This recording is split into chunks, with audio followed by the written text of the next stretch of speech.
আমন্ত্রণ দেশ বাংলায়, সঙ্গে আছে আমি জাবেদ কারদার। প্রথমে এই সংবাদ শিরোনাম। শারীরিক প্রতিবন্ধী মেধাবী ওয়াকিমুল উদ্ভাবন করেছে A2I স্মার্ট কার্ড। হাত পা বিহীন মানুষ চালাতে পারবে এই গাড়ি। জন্ম থেকে শারীরিক প্রতিবন্ধী হলেও যশোরের চৌগাছা উপজেলার ওয়াকিমুল ইসলাম রিফাতের রয়েছে অদম্য মেধাশক্তি।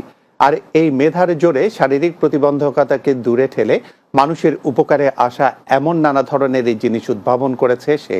বর্তমানে তার উল্লেখযোগ্য উদ্ভাবন A2I স্মার্ট কার্ড।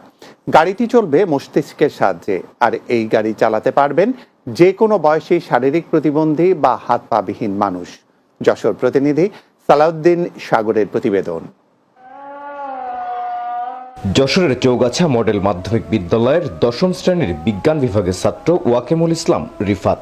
শারীরিক প্রতিবন্ধকতাকে কোনো বাধা হিসেবে দেখছেন না তিনি। ২ ফুট ৮ ইঞ্চি উচ্চতার রিফাতের চলাচলের জন্য নিতে হয় অন্যের সাহায্য। এই পরিস্থিতি মোকাবেলা করতে রিফাতের উদ্ভাবন A2I স্মার্ট কার্ড। তার সৃষ্টিতে গর্বিত স্কুলের শিক্ষকরাও। তার উদ্ভাবিত বিশেষ করে A2I যে গাড়ি, প্রতিবন্ধী শিশুরা নিজের থেকেই গাড়ি চালিয়ে শিক্ষা প্রতিষ্ঠানে আগমন এবং প্রস্থান করতে পারবে। শারীরিক প্রতিবন্ধকতা থাকলেও ছোটবেলা থেকে রিফাতের আগ্রহ ছিল বিভিন্ন ধরনের জিনিস উদ্ভাবনে। তার উল্লেখযোগ্য উদ্ভাবন হচ্ছে A2I স্মার্ট কার্ড। এতে রয়েছে audio remote control system, AI control system ও ব্রেন কন্ট্রোল সহ আরও অনেক অত্যাধুনিক প্রযুক্তি। সারা বাংলাদেশে অসংখ্য শারীরিক ডিজাবেল শিশু আছে যাদের আপনার শারীরিক যাতায়াতটা তারা যাতে সম্পূর্ণ করতে পারে, এই উদ্দেশ্যটাই হলো মূলত আমার গাড়িটার মেন ফোকাস। তার বন্ধু ও সহপাঠীরাও রিফাতের সৃষ্টিতে আপ্লুত এবং সহমর্মী। সে প্রতিবন্ধী হলেও তার সব দিক থেকে আমাদের থেকে এগিয়ে, সে মেধার দিক থেকে তার ধৈর্য শক্তি আমাদের থেকে বেশি। তার প্রতিবন্ধক কাটিয়ে উঠতে চায় এবং সে চায় নতুন কিছু আবিষ্কার করতে।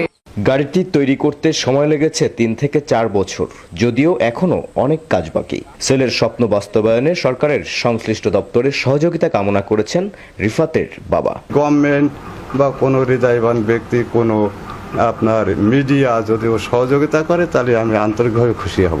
রিফাতের যে কোনো প্রয়োজনে উপজেলা প্রশাসনের সহযোগিতা থাকবে বলে জানিয়েছেন উপজেলা নির্বাহী অফিসার। তার যে অদম্য চেষ্টা এবং পরিশ্রম সেটা আমাদের নজরে এসছে।